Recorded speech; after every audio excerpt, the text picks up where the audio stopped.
Hey guys, how you doing? It's Cusento, and today before we get into the content, I just want to take the time to congratulate Alkanost for winning a copy of the Gwent Art of the Witcher card game book. We did a subscription giveaway last night on Twitch, and we pulled your name, so congratulations to you. For everybody else who's not familiar with my channel, make sure to go down to the description and click my Twitch link, drop me a follow. This is how you're going to stay in touch with all the different types of giveaways I'm doing and when I'm streaming live. So with that being said, let's get to the deck guide. I'm really excited to show you guys this one. We're talking about Congregate, we're talking about the Sacred Flame, we're talking about the Eternal Fire. This is some great stuff, and the idea here is to swarm the board with as many units as possible, as quickly as possible, and then boost them all. Simple enough, right? Jacques Miraculous Child, Grand Inquisitor Helvede, Disarray, and Sacred Flame are the essential parts of the deck. You can't do this without them, they're just that important.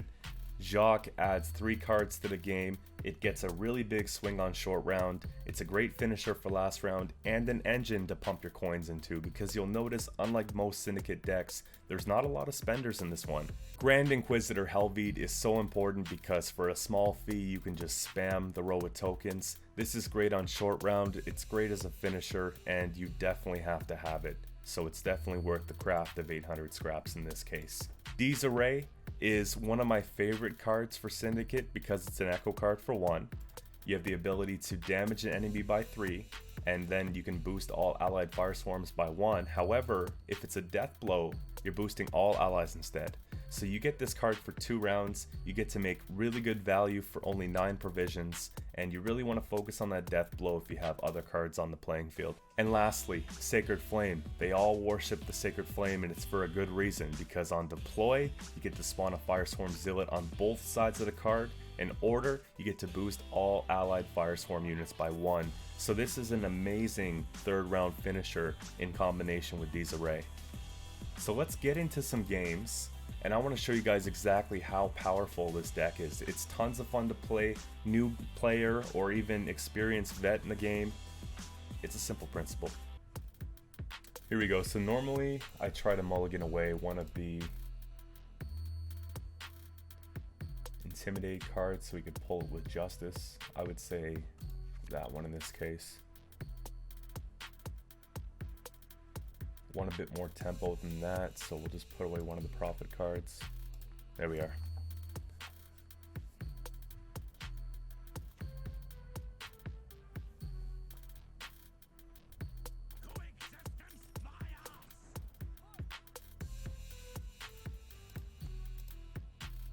So we'll start with something with Intimidate status. Basically, it'll boost itself by 1 for whenever we play a crime card.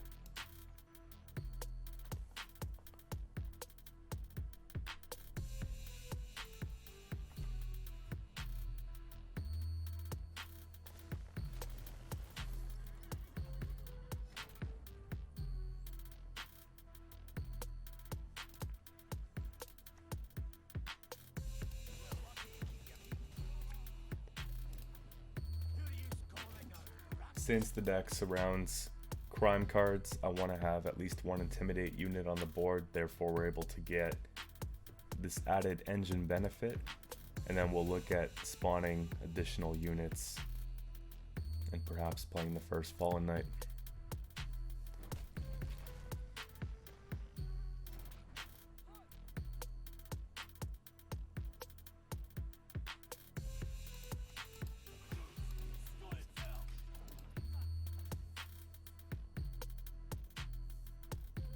Given the fact that we started second in this game, I just want to keep tempo to force them to play down a bit further.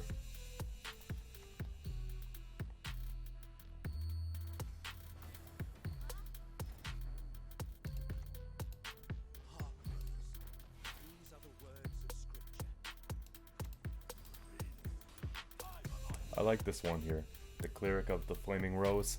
Basically, you're able to transform Zealots into Flaming Rose Footmen. It's great if you're playing against decks that have a lot of damage, simply because it has the armor on it. It's also good value for 1 coin to flip it over.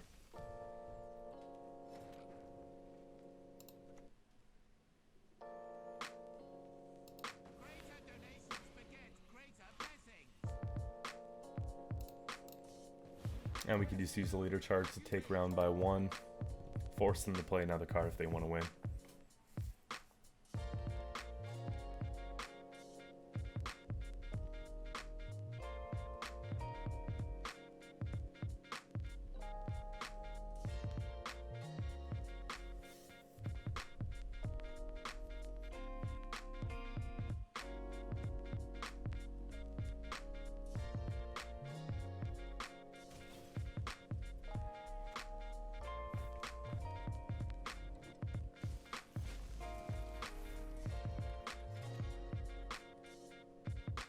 So we have to generate 6 here to continue.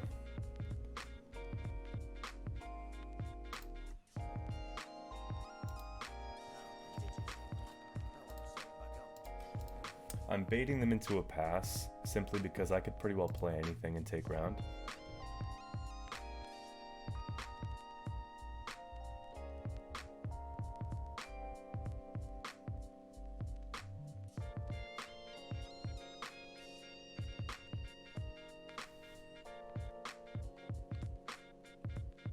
Being down a card with this much tempo is not too much to be concerned about.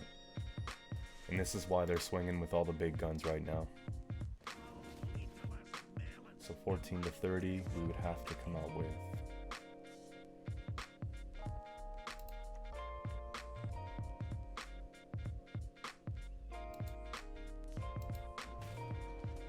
Something like that. And again, we'll just either pass with 3 in hand, assuming they play, or just look for a way to take this round. And I think the simple thing to do would just be to give 3. Let's see here. 7, 3, 4, 5, 6, 7. Perfect. Gives me the opportunity to decide what we want to do.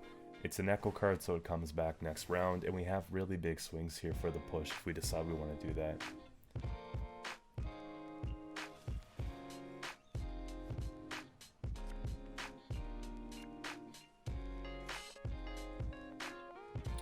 So this is ideally what we wanted to come up with.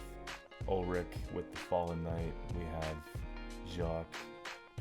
Procession of Penance is a good point slam, and of course Disarray. So let's go for it.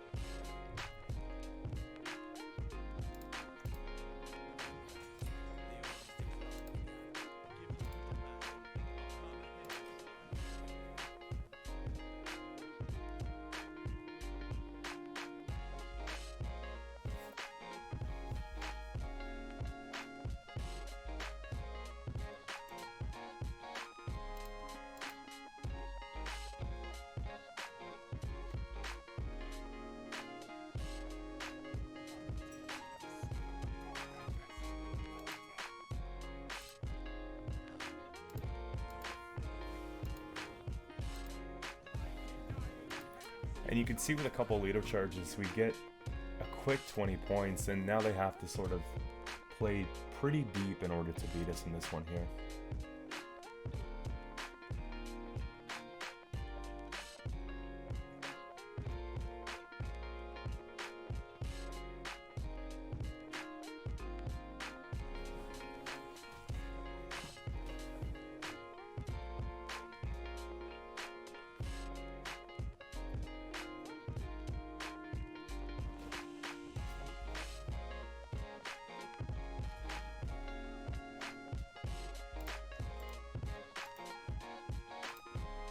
Decide how far we want to take it.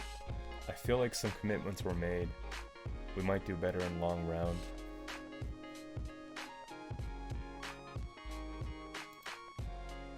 So we'll go for the pass on this one. At least the leader was spent in this case. We have one of the 2 big swings gone. I'm pretty familiar with the PS list, and they'll likely play Gord, maybe Karafi, Justice.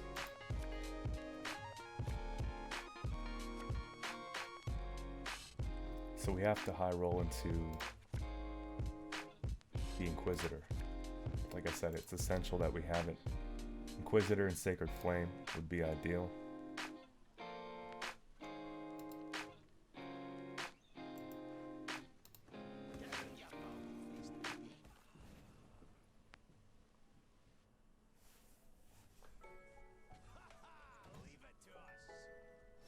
So we'll go for it here.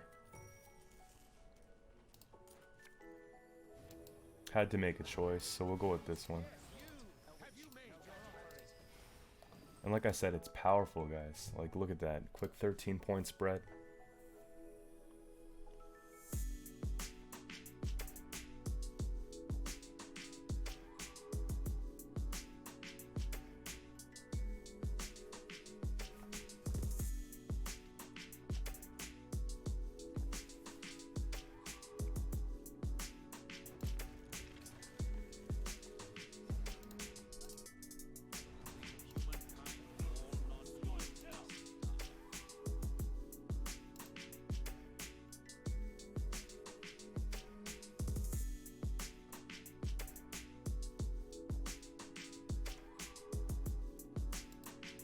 So Geralt Pro is likely going to take out our Jock here.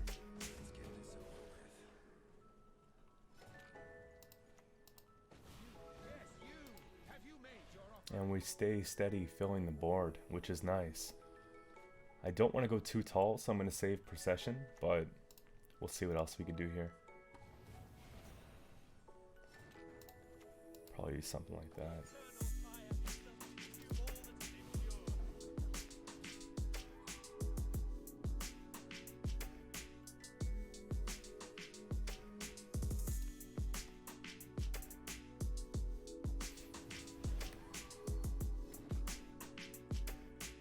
And we'll have to take the risk of playing this last and losing the extra boost on it, assuming that they might have a Karathi. It'll get better value overall. So we'll see how far that takes us here. We do have 12 points in pocket. They'll be playing Gord more than likely. And Karathi is likely going to deal for about 6.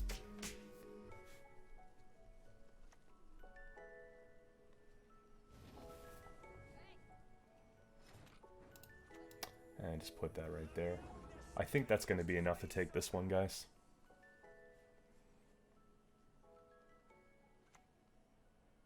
$15 on top. Yeah, we're good. There you have it. Playing against one of the best decks in the game right now. We got the win in Pro Rank. So it looks like a Swarm versus Swarm.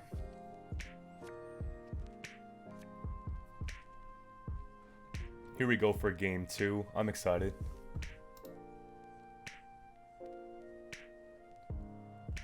So we'll play around the crime cards in round 1 to proc the Intimidate. Could probably deal without Bloody Good though. That's a bit... something like that. Maybe we take away that there because we don't really have a spender.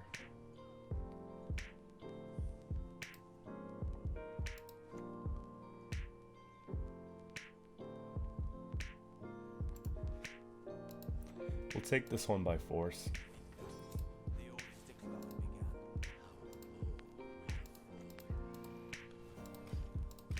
I want to boost Ulrich because of its intimidation status, and I find it keeps it out of Nature's Rebuke range when we do that.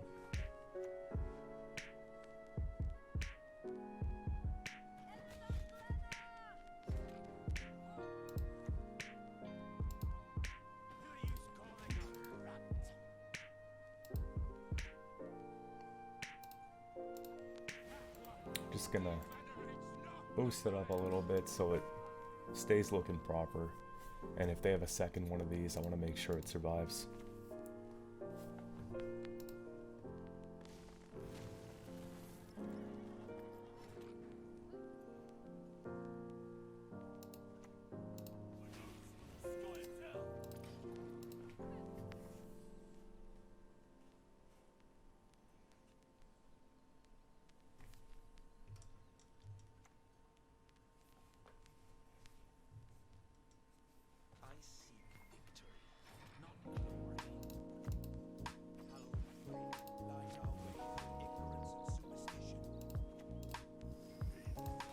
For the extra points, and then we could start looking into potentially passing at 6 while maintaining a pretty heavy card advantage.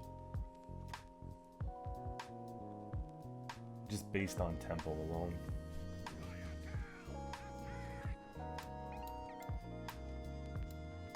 think that would be enough.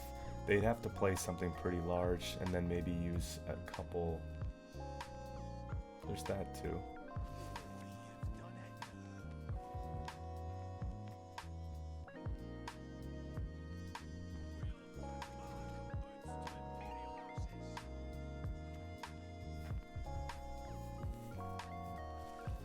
So we force them in a position where they can't bleed on round 3, and that's something they do very well, so it works out pretty good for us. We got a lot of the damage cards out of deck, so we don't have to worry too much about our engines and whatnot.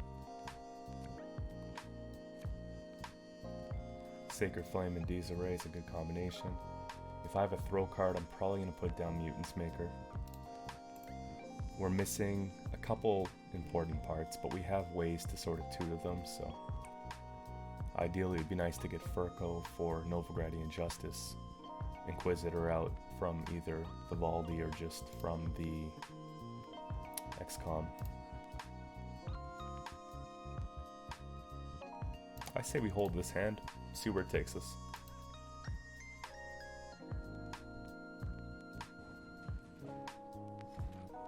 And of course, naturally, let's go with the Prophet. It just makes sense. Get a bit more carryover for round 3.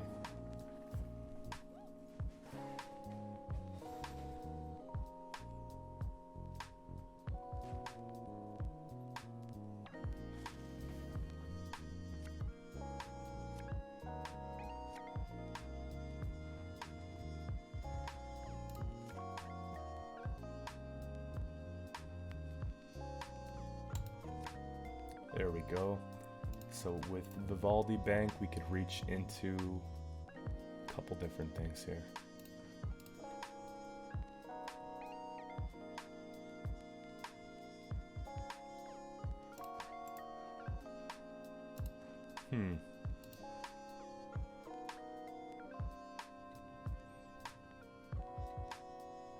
If we're getting greedy.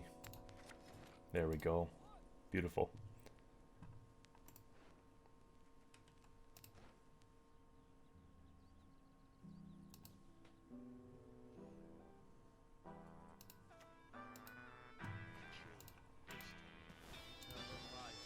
Perfect way to start the round with the Fallen Knight. Keep it out of rebuke range and get some units on the board. This way we can start getting into Horson and then the rest of our combination here. Check it out. Horson's great because it has Intimidate. It creates 2 cut up lackeys, which whenever you play a crime card will damage the opponent. When they're bonded, meaning 2 of them, it'll increase the damage amount.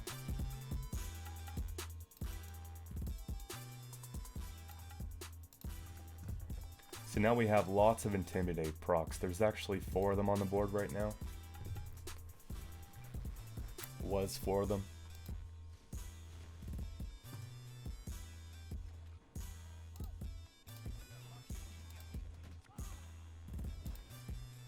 Exactly.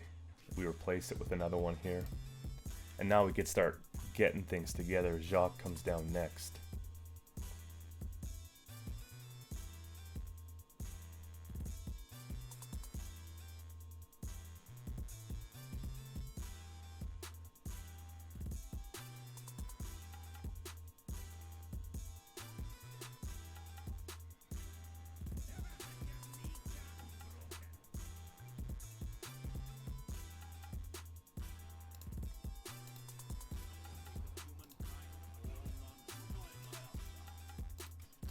Beautiful. And if we have any excess coins later on, I'm thinking about using the Cleric to transform regular Zealots into Flaming Rose Footmen, like I said, because the armor is going to help, assuming they do something here with the Deadeyes that would cause damage. At this point, I don't think we can.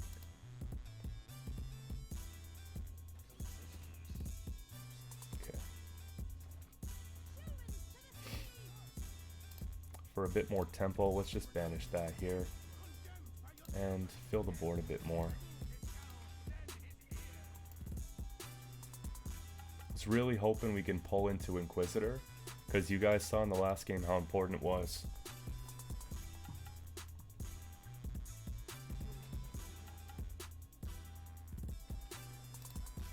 So check this out. that. 4 coins in pocket. It just makes sense to start flipping these over. Extra power, armor on top. And we'll end turn.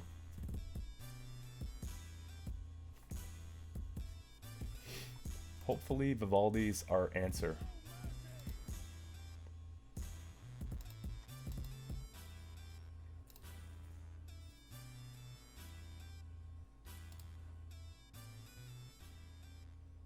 Probably something like that instead, to be honest with you.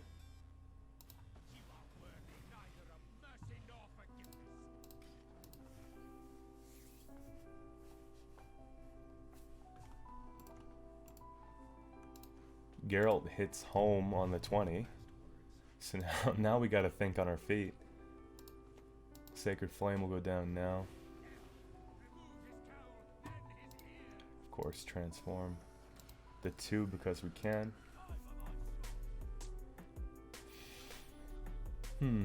I see lots of really good targets for Deathblow here. That's unfortunate.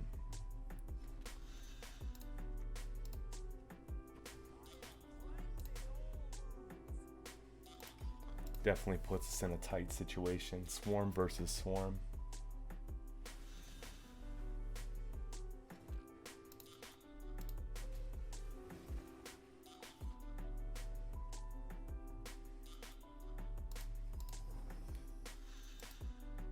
I would imagine pretty well anything they do at this point is going to give them more than 10 points. Oh! What do you know? 2 in a row. That's great. So there you have it, guys. We've played 2 games today and won 2 back-to-back. You saw that even with the hardships of Karathi and other removal cards, we were able to come back and just overwhelm the opponent. So I would definitely recommend trying this deck out. I'll be posting the guide to playgwent.com with a link in the description, as well as if you haven't, come check out my Twitch. Link will also be there. We have tons of fun on my channel. Come see what we're up to, and I guarantee you'll stay.